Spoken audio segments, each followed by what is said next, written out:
Алла елшісі Мұхаммед Мұстафа саллаллаху алейхи уассаламның жүзінен қуаныш байқалып келеді.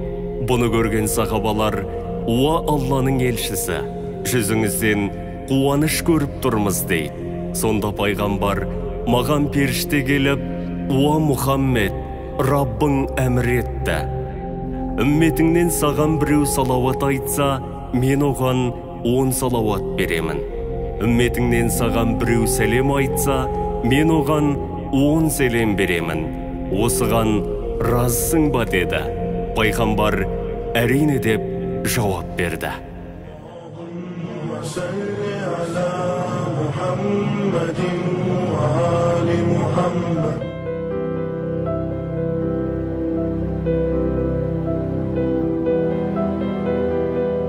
Менің атым Фатима.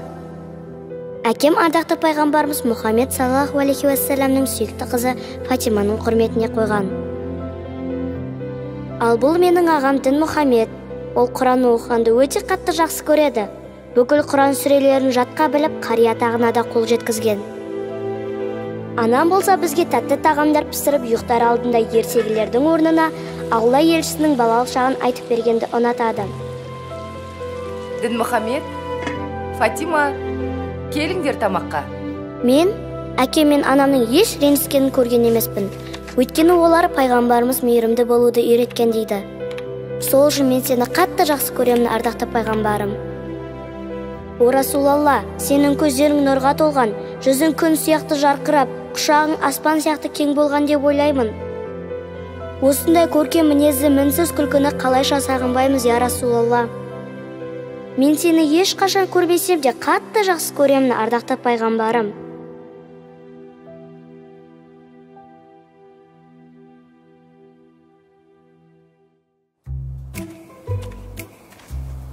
Ассаламағалейкум. Көрші? Уағалейкум ассалам. Қалайсың көршім? Жақсы. Свежий бір анекдот шықты. Қазір өзім шығардым. Айтып берейін ба? Айтып берші. Бір қоян жүгіріп келе жатыр. Шұңқырдан секіріп өтіп, анекдоттың бөлшін шығарды. Ай көршім ай. Қалайсың, жақсысың ба, аман есен? Шүкір жақсы. Өздерің қалайсыңдар, көрінбейсің ғой? Көрінбейтін көйлек киіп ағам ғой. Баяғы әзіл ғой, баяғы. Көрші? Ау. На, үйіңізге соңғы кездері банк қызметкерлер жиі келгіштеп жүр ма, қалай? Ей, сол қорғыр кредит қой. Уайымдама, қорғыр бітеді ғой. Көрші, сен бар ғой, болашақта бар ғой. Байып кететін сияқтысың. Мен жүрегім солай сезіп тұр. Жүрегім айтпайды айтады. Ай көршім ай. Байып кетіп, қолдан қолға тимей, қол босамай, джиптан джип, машинадан машина ауыстырып, дәу коттеджде тұрып. Аузынамай. Бірақ ол арман ғой. Арман деп жүре беруге болмайды да. Сол арманды мақсатқа айналдыра білу керек та. Көрші, кейін миллиардер болып байып кетсең. На, жаман машинаңды маған беретін жерсің, Ай көршім, ай көршім. Қалаға ма? Иә, соңға бару керек еді. Жайша ма? Кезек күтіп тұруға бару керек еді. Жүр онда. Сонда свежий анекдот шықты, айтып берем. Жарайды, жүр.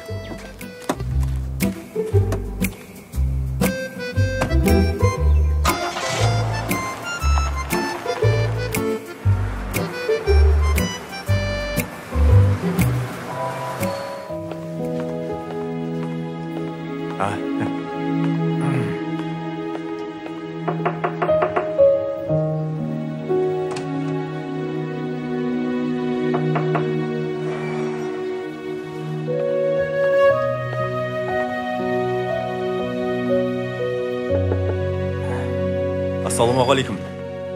Ақтілек Қозыбайұлы. Сен кімсің? Мұнда қалай кірдің? Менің есімім Жансейіт. Қабылдау бөлмесінде ешкім жоқ екен. Содан кіргенім ғой. Кешіресіз. Не шаруамен келдің? Мен бизнес жоспарын әзірлейтін экономист маман едім.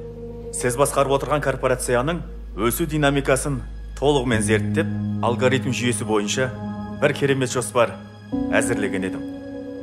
Ақтілек Қозыбайұлы, өтініш қолыңыз бос болса, қарап шықсаңыз. Сен сияқты мына экономист сымақтар күніге менің табалдырығым тоздырады. Менің корпорациям бір жүйеге қойылып қойған. Сенің мынандай арзан жобаң маған түкке де қажет жоқ. Бар енді боссын. Кешіресіз. Алло, Ерболат, неге осы даладағы қаңғыбастардың бәрін маған жібере бересің? Мен саған айттым емес пе, ешкім жіберме деп?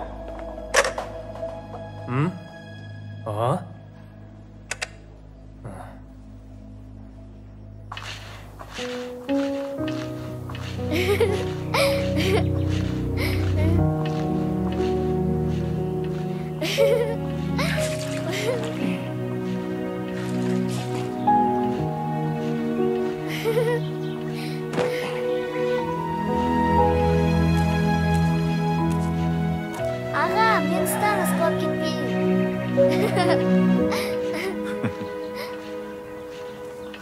Құлап қалма, жақсылап. Балаларым, сендерге ардақты пайғамбарымыз Мұхаммед саллаллаху алейхи уассаламның бір қызықты хадисін айтып берейін бе? Әрине. Я, Акетай, айтып Келіңдер, беріңізші. отырыңдар. Бір күні Алла елшісі, оған Алланың игілігімен сәлем болсын, адам денесінің 360 буынына күнде садақа беруді айтқан. Машалла. Сонда тыңдап отырған сахабалардың бірі: "Уа Расулулла, әрине садақа беруден қашпаймыз. Бірінші, екінші күні береміз, ал үшінші күні бар жиған тергендеріміз таусылады ғой" деген. Сонда пайғамбарымыз саллаллаху алейхи уассалам әр күні таң намазынан кейін 5 намазына дейінгі уақыт аралығында дұға намазын оқитын болса, Алла тағала сол күнгі 360 буынына садақа бергенмен тең болады. Және сол күнгі еңбегіне мол табыс, береке беріп қояды екен. Түсінікті ме қызым? Сүйінші отағасы. Біздің Фатимамыз Алла тағаланың 99 көркем есімін жаттап алыпты. Рас па? Рас. Машалла қызым.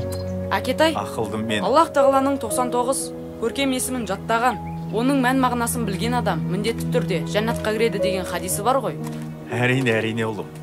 Онда әкешім, анашым тыңдаңыздар. Аллах, әлемдердің жаратушысы және иесі. Ар-Рахман, аса рахымды және мейірімді. Ар-Рахим, мейірбан және аса мейірімді. Айттым ғой енді бәрін төрлаңдар деп. Қызықсыңдар сендер. Жарайды, кейін хабарласам, бәрін дайындай беріңдер. Тыныштық па жігіттер? Бұл енді менікі болады, бауырым. Сендер 2 сағат уақыт тез жиналып ұсатыңдар. Тәліпбек Наққанұлы, сабыр етіңіз. Бұл кісілердің оңай емес қой. Сіздердің банк алдында 9 миллион теңгедей қарыздарыңыз бар екен. Біз сіздерге бірнеше мәрте хабарлама жолдаған болатынбыз. Сонымен қатар мәжбүрлі түрде үйден шығару сот шешімі. Шыққан сот шешімімен таныс болыңыздар.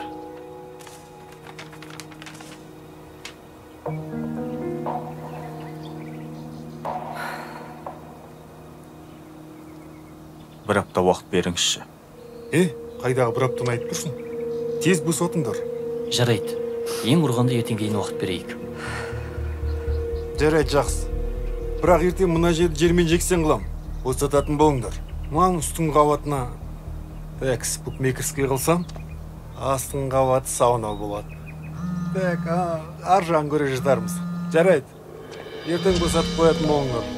Алло. Қазір ғана сатып алған объекттен шығып келедір.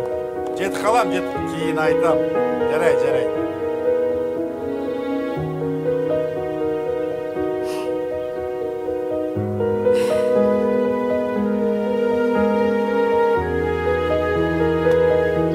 Мен саған айтым ғой қазір.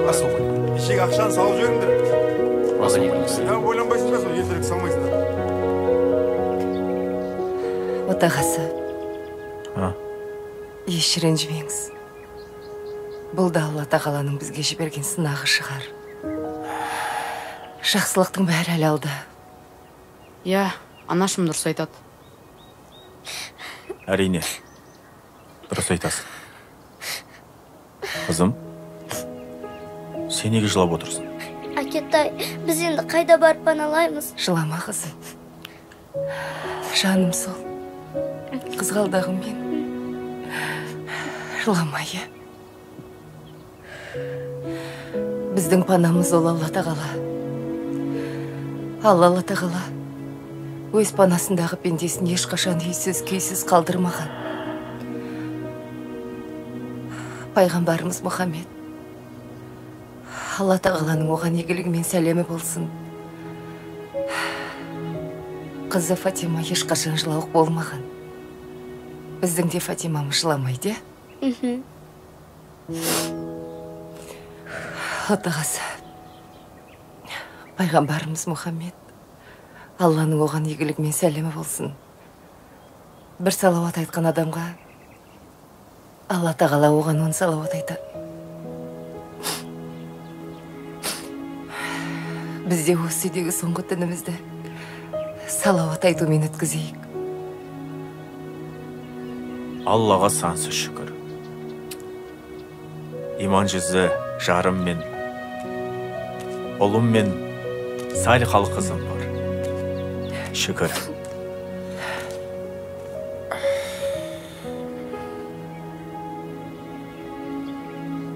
Көрші, іштеңін уайымдай берме. Бәрі жақсы болады әлі. Бұл үйге тойға келеміз әлі талай. Мен сендерге одан да свежий бір анекдот шық, соны айтып берейін да. Қалай қарайсыңдар? Анекдотыңызды одан да шай ішіп отырып айтыңыз. Сөйтейікші әлі. Анекдот сұлтауға мен. Құдіретті, шексіз, рахымды, мейірімді Алла тағала біздің үйді ешкімге бермеші. Бүгін келген кісілер біздің үйді алып қойса, біз қайда тұрамыз? Ал ағам Дін Мұхаммед екеуміз сабақты қайда дайындаламыз? Әкем намазды қайда оқиды? Анашым тамақты қайда пісіреді, рахымды Алла тағала? Сосын мені мектебімде сыныптастарым үйі жоқ деп мазақтайды ғой, Алла тағала. Жаратушым, егер сені ренжіткен болсам, кешірші мені. Біз сені және Хабиб болған ардақты пайғамбарымызды қатты жақсы көреміз. Білем, сен де бізді жақсы көресің, Аллахым. Әл-Құттус, өте бәк қасиетті әссәләм, есендікті беруші Әл-Азиз, аса зор қуатты Аллах. Я Аллах, сөнбейтін иман беруші, я Аллах, бізге үміт сыйлай көруші, я Аллах. Жүректер тыныштық тапсын.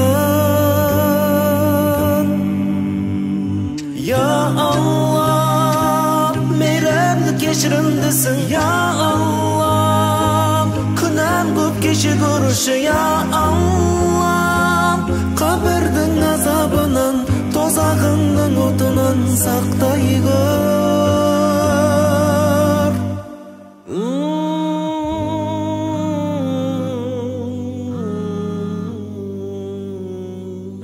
Тыңдап тұрмын.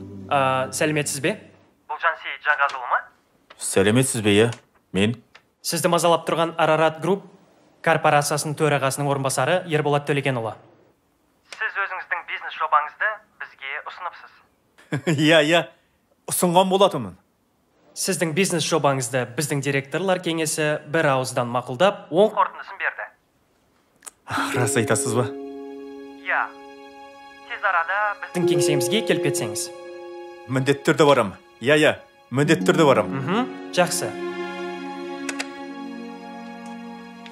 Фатима, Дін Мұхаммед.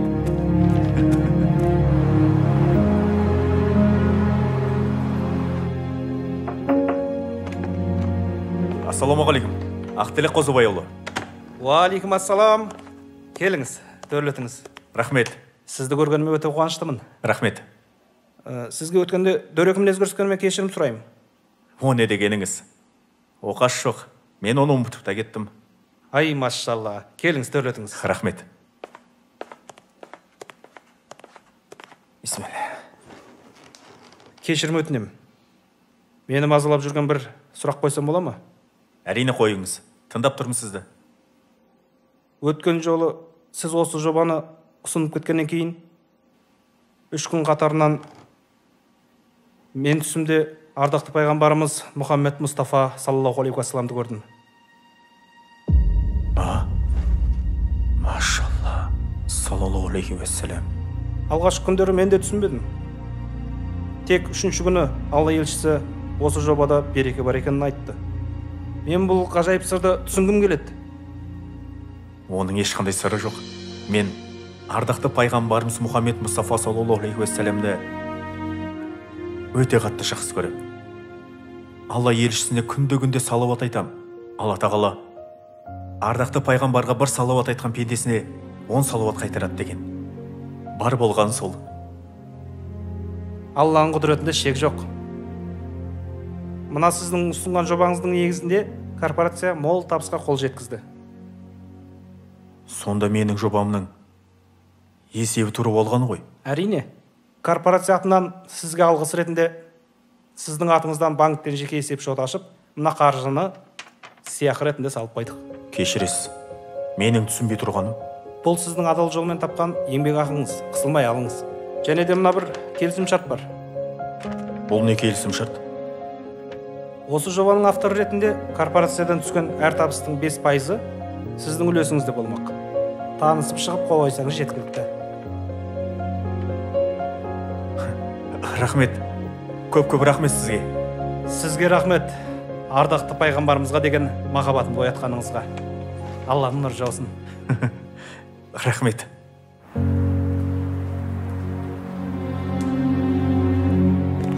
Ассалаумағалейкум, Жәке. Уағалейкум ассалам. Құтты болсын. Аға, менің шотымда ақша бар. Қазір банкке барып, бәрін төлеймін. Ой, Жансейіт, сен ақшаны қоя тұр. Сүйіншіға бар. Өз үйлеріңіз өздеріңізге бұйырып тұр екен. Қалайсынды?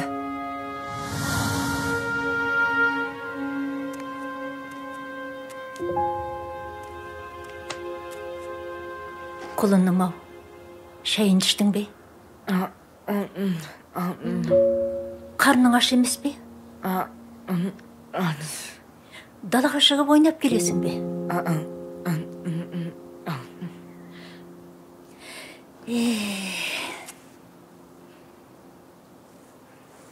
Құлыным менің.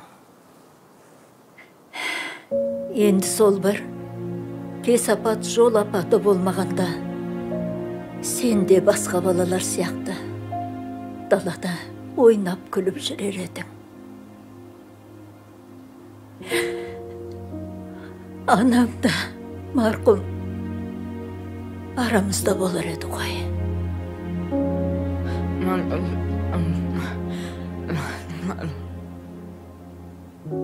Пайғамбарымыздың балалық жағын оқып берейін бе? Қазір.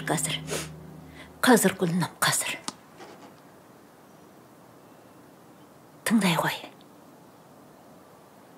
Мұхаммед Мұстафа саллаллаху алейхи уассалам 124 мың жамиғи пайғамбарлардың ішіндегі Алла тағаланың хабиб болған бүкіл адамзат баласы мен жындарға пайғамбар ретінде жіберген соңғы және ең үстем пайғамбар.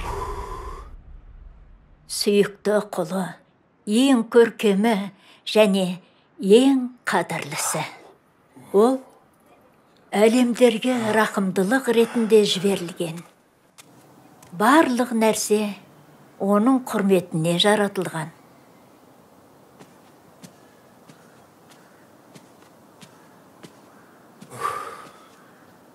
Ұйқыңнан шошынып ояндың ба? Түс көрдім, апа. Бұдымай, қандай түс көрдің айтсаңшы? Апа, түсімде пайғамбарымыз Мұхаммед саллаллаху алейхи уассаламды көрдім. Құдіреті күшті. Құдайым ау.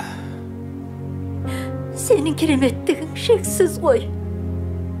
Жақсы нәрсе ғой бұл. Бала, Алла еншісін түсінде көру әр мұсылманның арманы ғой.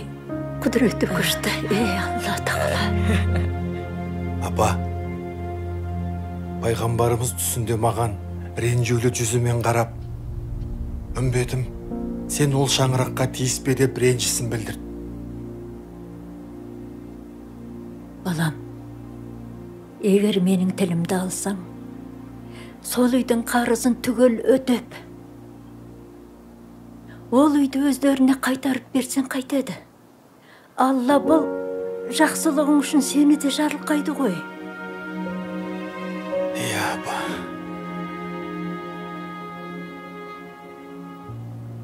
Не болды? Не болды? Не болды, балам? Апа. Не дедің? Әке. Я құлыным. Қайталап айтшы, құлыным. Айта қой.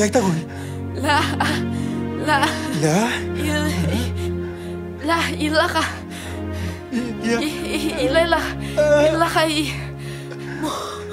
محمد رسول الله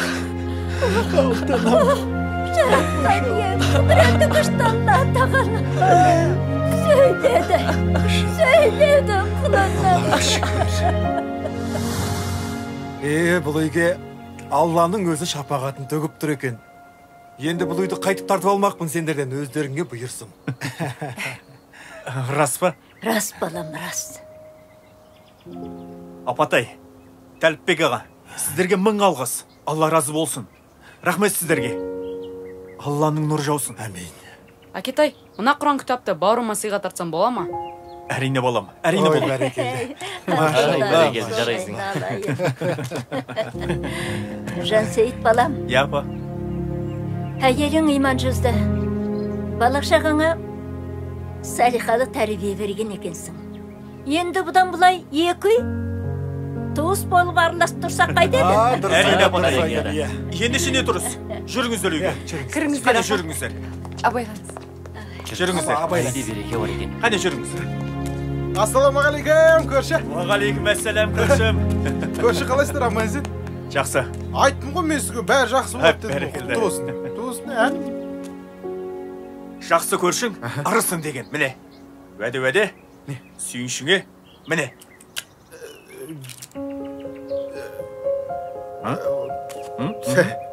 Әзілдеп тұрсың ғой, ә? Жоқ әзіл емес. Уәде. Қой, ұят болады. Жоқ, ал. Маған беріп тұрсың ба сонда? Әрине саған. Жуатын болды. Рахмет. Жүр, шай ішейік. Кредит жоқ па? Жоқ, кредит жоқ. Сорайыңды да айтып берем кез. Мен сәрлем. Ой, жүрші. Үйде қонақтар бар. Шай ішеміз.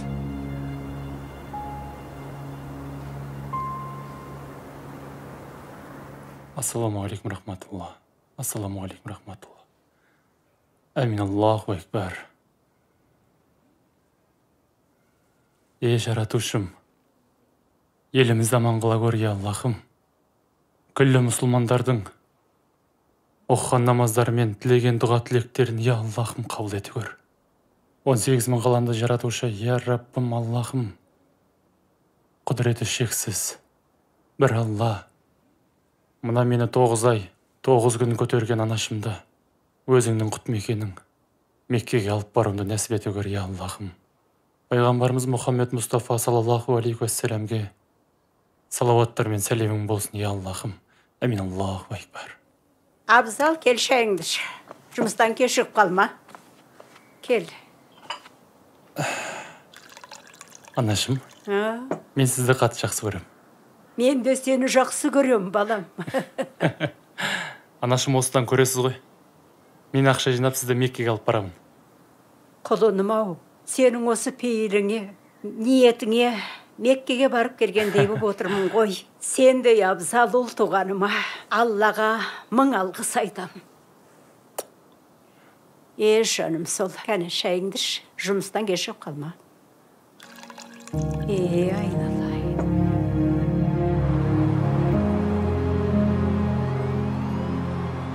Соңғы 6 айдың қорытындысы бойынша біздің фирмамыз едәуір алға жылжып, табысымыз 86%-ға ұлғайды. Жақсы. Толығырақ Ақерке орынбасар қызы мәлімдесін. Жарайды. Расында да өткен жылдың 6 айымен салыстырғанда фирмамыздың табыс көзі 86%-ды құрады. Сонымен қатар салықтық төлемдерді де дер кезінде өз уақытысымен төледік. Аппарат қызметкерлері мен завод жұмысшыларының айлық жалақылары және сыйақыларын кешіктірмей төлеп тұрдық. Және мекемеміздің ішкі, сыртқы қарыздары жоқ. Рахмет. Керемет. Рахмет. Ақерке орынбасар қызы. Абзал Сырымұлы мен тез арада комиссия құрып, осы түскен табыстың 50%-ын қайырымдылыққа жұмсайық. Құрметті әріптестер, осы жеткен жетістігіміз бірінші Алланың шексіз мейірімділігінің арқасы деп білем, және де сіздердің аянбай еңбек еткендеріңіздің арқасы. Мынау менің орынбасарым Абзал Сырымұлы өз жұмысын жоғарғы деңгейде атқарған үшін марапаттап қоюға рұқсат етіңіздер.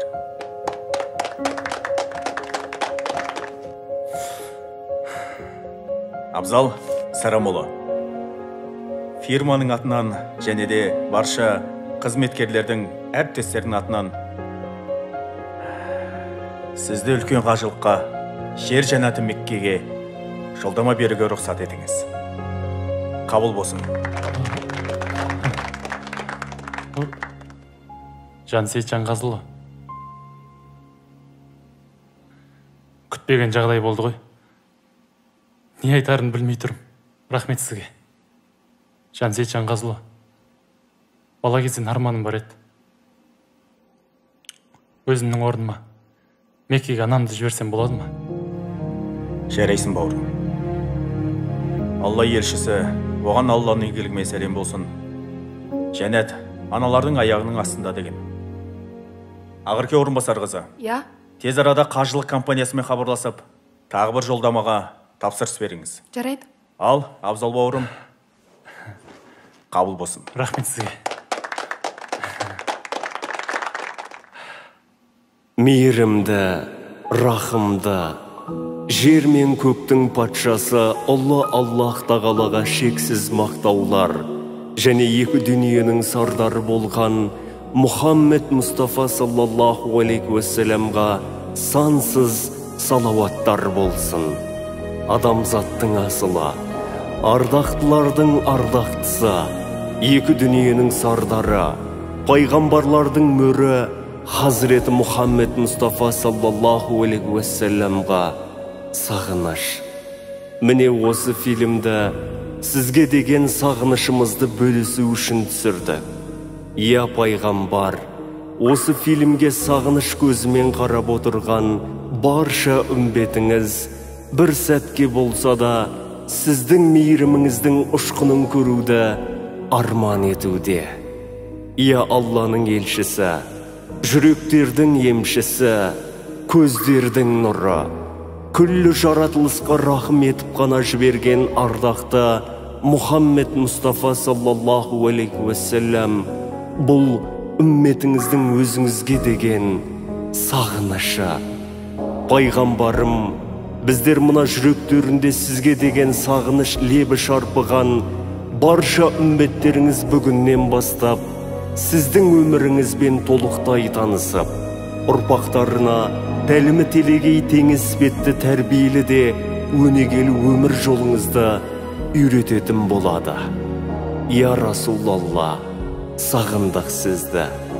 Өзіңізге деген сағынышымыздың соңғы сөзін Я Аллах тағалам біздердің баршамызды ақырет бағында ардақты пайғамбарымыздың жанынан жай табуымызды нәсіп ет деп тәмамдаймыз. Әмин.